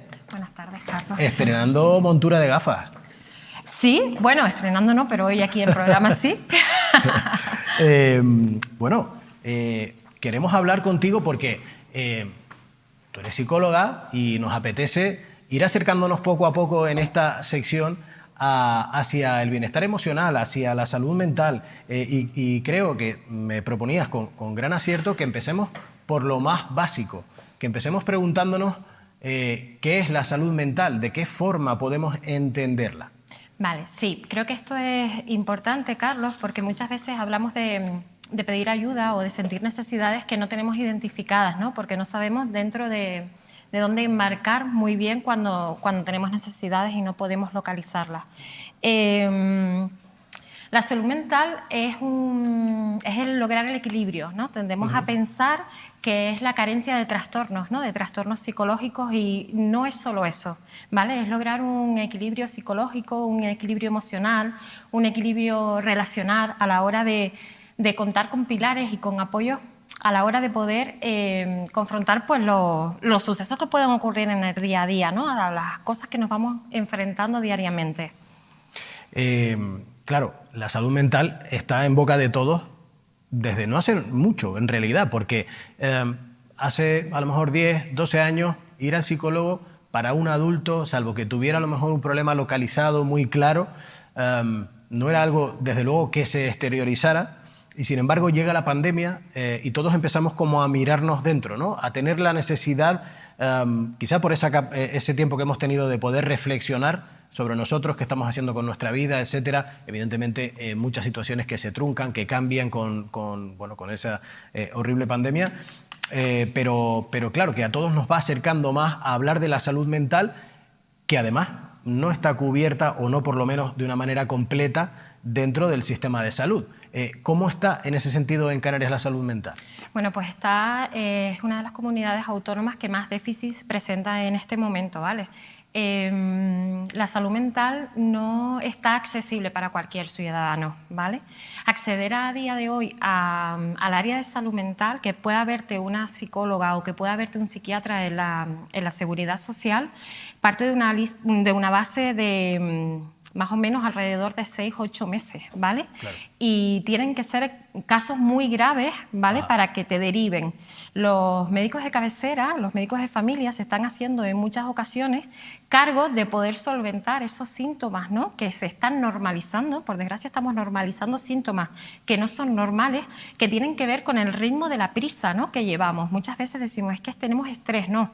Tenemos estrés, sí, pero además tenemos prisa. Nos hemos metido y sometido a un ritmo tan grande que no contamos con los recursos suficientes como para afrontar todas las demandas a las que nos enfrentamos en el día a día. Y eso hace que, evidentemente, nosotros sintamos que hay un desequilibrio dentro de nosotros. Claro. Pero precisamente hablabas de esos médicos de atención primaria que además no tienen quizá la formación claro, en no psicología. Tienen la formación, sí, no. Quizá no la tienen. Sí. Y además no les queda más remedio que paliar síntomas. Entonces, Claro. para paliar síntomas, lo que hacemos que es lo más fácil y qué es lo que le podemos dar al paciente, ¿no? Pues los ansiolíticos y los antidepresivos son los fármacos más vendidos, no solo a nivel autonómico ni a nivel de España, sino a nivel mundial, Ya. ¿vale? Entonces, estamos matando, ¿cómo se dice? Matando moscas con bombas, ¿no? Directamente, A cañonazo. porque a cañonazo. Literal. ¿Por qué? Porque estamos paliando un síntoma, pero no estamos yendo a la raíz del problema, ¿vale? Entonces, ¿nos vamos a encontrar mejor? Seguramente. Vamos a dejar la medicación y vamos a tener otra vez esos síntomas porque estamos olvidando mirar dentro cosas que realmente se nos están moviendo y están provocando esta sintomatología. Claro. Pues también. Pues mira, y precisamente tomando el pie de lo que dices, para quien esté en casa y quien pueda tomar papel y boli, ¿qué tiene que tener en cuenta? ¿Cuáles son los primeros, no sé si llamarlos síntomas, o Primeras señales de las aviso, primeras ¿no? señales de aviso? Síntomas a lo mejor no es exactamente la palabra concreta, pero exacto. ¿Cuáles son esas señales que uno percibe y de las que debe tener en cuenta para decir, oye, pues yo tengo que ir a que me vean, a una terapia, a cuidar de mi salud mental?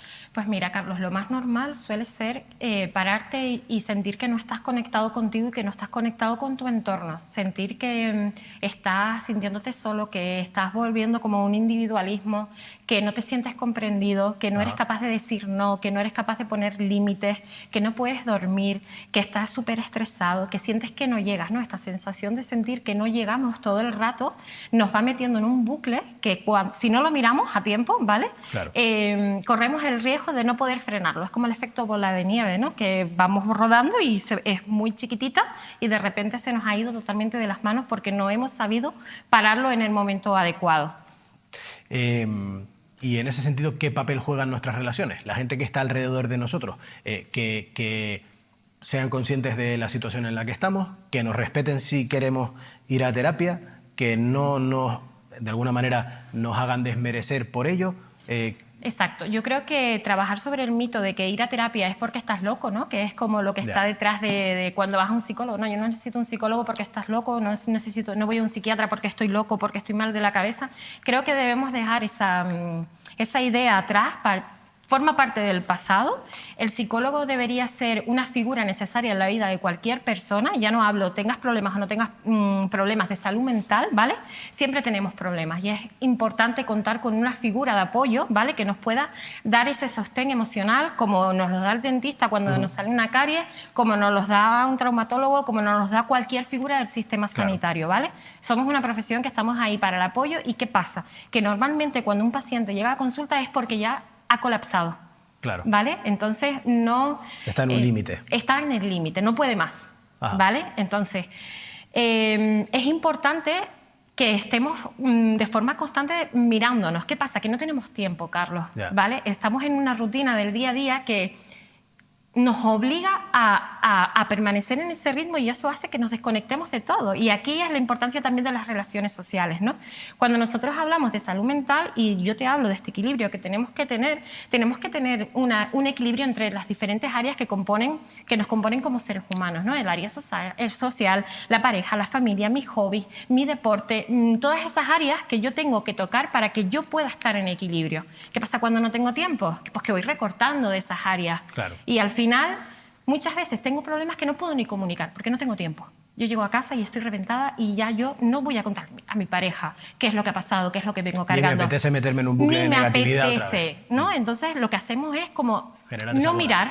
Es como seguimos con la mirada puesta en el frente sin tener en cuenta todo este bombardeo de estresores que están en la periferia, ¿vale? Claro. Entonces es importante que podamos ampliar esa mirada con la intencionalidad de saber que somos vulnerables a estos estresores que están fuera, sí. ¿vale? Y que a todos nos pasa por las circunstancias propias que tenemos ahora en nuestro modelo de vida, ¿no? Y que podamos saber que hay herramientas que podemos hacer uso de ello. Es verdad que desgraciadamente el sistema de salud no da para todo lo que necesitamos, ¿no? Hay muy pocos recursos para atender y están atendiendo los casos que realmente son graves, esos trastornos, que ya son trastornos que están encuadrados dentro de los manuales de psiquiatría, ¿no? Yami, por poner un punto positivo, quería preguntarte cómo valoras, por ejemplo, que se están dando también circunstancias como que personalidades que son muy respetadas, que hoy en día suelen ser, por ejemplo, los deportistas, enuncien en público que tienen problemas de salud mental, que le digan a los demás, oye, yo también, aunque tengo una vida idílica que tú deseas, yo también sufro lo mismo que tú. Digo, por buscarle también un plano positivo. Creo que es muy importante, Carlos, no solo deportistas, sino también personajes públicos, artistas, cantantes. Alejandro Sanz, por ejemplo, ¿no? cuando anunció su depresión. Es importante que normalicemos que, al igual que nos duele la cabeza, podemos tener también problemas de ansiedad, podemos tener también problemas de depresión y hay que atenderlas, ¿vale? Esta sintomatología hay que mirarla, hay que cuidarla, tenemos que atenderlo. ¿Por qué? Porque es muy importante. Sí, sí. ¿Vale?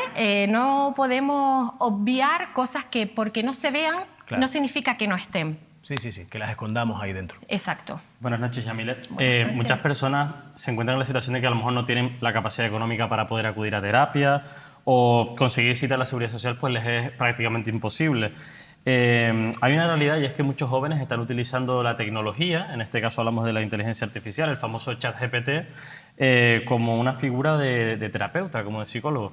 ¿Qué peligros conlleva este hecho, que se utilice la inteligencia artificial con este fin? ¿O tal vez piensan que les puede proporcionar una falsa recompensa, por decirlo de alguna manera? Pues mira, es un debate que está ahora como muy abierto, ¿no? De los beneficios y las dificultades que puede tener consultar determinadas cuestiones con la inteligencia artificial, ¿vale? En este caso con ChatGPT.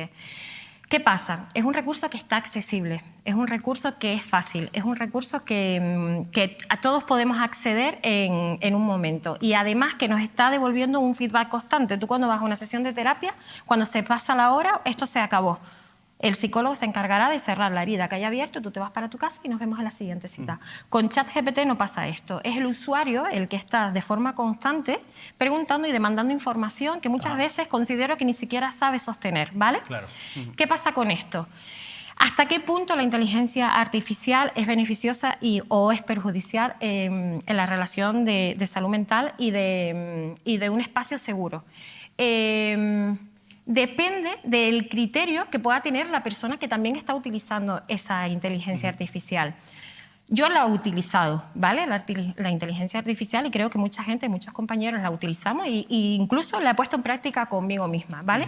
Hay una línea muy delgada que solo los especialistas podemos detectar de cuando la inteligencia artificial se sale un poco del carril, ¿no? Cuando nos da respuestas que no son las apropiadas y si no eres un profesional no puedes detectarlo, ¿vale? Entonces, ¿qué pasa con esto? Que yo muchas veces tengo que corregir a ChatGPT y tengo que decirle, oye, ten en cuenta esta matización porque te estás yendo por un lugar que no corresponde. Entonces, todos los usuarios a los que utilizan esa inteligencia artificial no tienen esos criterios claros. Entonces, no pueden poner el filtro en lo que es para ayudarnos, ¿no? Yamilet, yo que te quería preguntar, porque antes has hablado de esas herramientas. ¿Qué herramientas concretas? Que la gente pueda en su casa, evidentemente, la primera, acudir a una terapia desde que siente cosas pero hasta que a lo mejor hay gente que no se la puede pagar y dice, pues voy dentro de 2 meses, cuando tenga algo más de recursos, cuando tenga la posibilidad de afrontarlo. Pero ¿y hasta entonces qué hago? Si tampoco ChatGPT es un sitio al que yo puedo recurrir, ¿qué?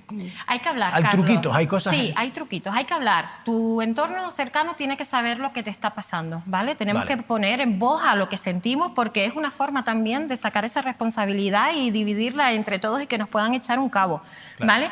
Tenemos que sacar todos los días un ratito para mirarnos al espejo y para sentirnos y para respirar un poquito y sentir que estamos presentes aquí y ahora. Tenemos que tener en cuenta que hay cosas que nos desgastan y hay circunstancias que nos recargan. Hay personas que son tóxicas, que son para nosotros personas que nos restan, ¿vale? Y hay personas que nos aportan mucha luminosidad, que nos aportan mucha energía. Pues rodearnos de personas que realmente nos aporten esa energía, saber cuáles son esas situaciones que nos recargan. Normalmente la naturaleza es un entorno que suele recargarnos, la playa, el monte, salir a hacer deporte, ¿Qué más, Carlos? ¿Qué se te ocurre? La práctica de deporte físico. La práctica del deporte físico es lo que los psicólogos normalmente recomendamos cada vez que llega alguien a consulta, ¿no? ¿Qué pasa? Que muchas veces no tenemos tiempo de hacer deportes y todo ocurre aquí arriba, a nivel cognitivo. Entonces, nuestra mente va en un sprint y nuestro cuerpo está parado, completamente parado. Aquí hay un nivel que está súper desregulado. O sea, a nivel mental estamos a toda hostia, perdón con las palabras, y a nivel físico estamos totalmente sedentarios. Claro. ¿Qué pasa aquí? Esta energía que se está moviendo dentro de nosotros tiene que sacarse. Todas estas toxinas, todo este aumento de cortisol, todo esto que se segrega dentro de nosotros a causa de los estresores externos, tiene que ser drenado de alguna manera por el cuerpo, ¿vale? Y el deporte y el sudar es uno de los efectos que más se recomiendan. ¿Por qué? Sí. Porque generan todas las sustancias contrapuestas a ese cortisol que nos intoxica y que hace que nos sintamos mal. Yo te iba a hablar también quizás de tener relaciones sociales que sean positivas, es decir, poderte reunir de la gente a la que quieres, que te arropen, ¿no? Buscar quizás ese espacio, esa zona de confort familiar o de amistades que de alguna manera que te puedan complacer. Sí, Carlos, la red de apoyo es algo fundamental para la salud mental y para cualquier aspecto que tú quieras pasar en la vida. Al final somos seres sociales, somos personas que necesitamos el afecto, que necesitamos el diálogo, que necesitamos el contacto, ¿vale? Y es fundamental que vayamos siempre de la mano de alguien, ¿vale? Porque si no es muy fácil perdernos. Vale, pues Yamilet, creo que no ha estado nada mal para hacer una primera toma de contacto y hablar de todo lo que nos importa al respecto del bienestar emocional que nos va a traer Yamilet Blanco cada 2 semanas aproximadamente aquí en Canarias 8. Yo me he apuntado por aquí, espero que la gente también en su casa, mirarnos dentro, hablarnos, apoyarnos en gente positiva, identificar situaciones tóxicas, ir a la naturaleza y hacer deporte y tener una buena red social. Creo que son... ¿no, Yami? Algunas buenas pistas para que la gente pueda ir... Lo básico, Carlos, pues lo mínimo. Decíamos, claro, lo que decíamos para esa gente que a lo mejor ahora pues todavía no se puede a lo mejor pues costear esa terapia, acudir a un psicólogo, pero se lo está planeando. Y bueno, pues gracias a Yamilet Blanco, una tarde más, Yami, muchas gracias. Gracias a ti, Carlos. Y con ella nos vamos a despedir hoy, precisamente. Esperamos que les haya sido de utilidad esta sección, que vamos a continuar seguro profundizando en otros temas, muchos también, acerca de poder tener una muy buena salud mental y un bienestar emocional pleno. Dani, y nosotros nos vamos a despedir rápido porque vamos pasados de tiempo, pero no sin antes recordarnos a la gente cómo puede ponerse en contacto con nosotros, como siempre. Carlos, ya lo saben, como siempre les recordamos, pueden seguir informados a través de nuestra web mirametv.com o suscribiéndose a través del código QR a nuestros canales de WhatsApp y de Telegram. Bueno, pues con esa rápida pincelada que nos ha dado también Dani Afonso, Yamilet Blanco, de nuevo, muchísimas gracias por estar con nosotros. Nosotros nos despedimos hasta este próximo jueves. Volvemos con muchos más temas aquí en Canarias 8, en Mírame Televisión.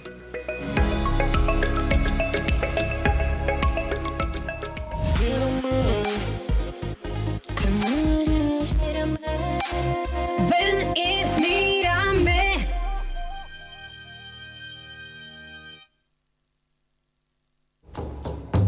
Caja 7, comprometidos con nuestra gente, te ofrece Canarias 8.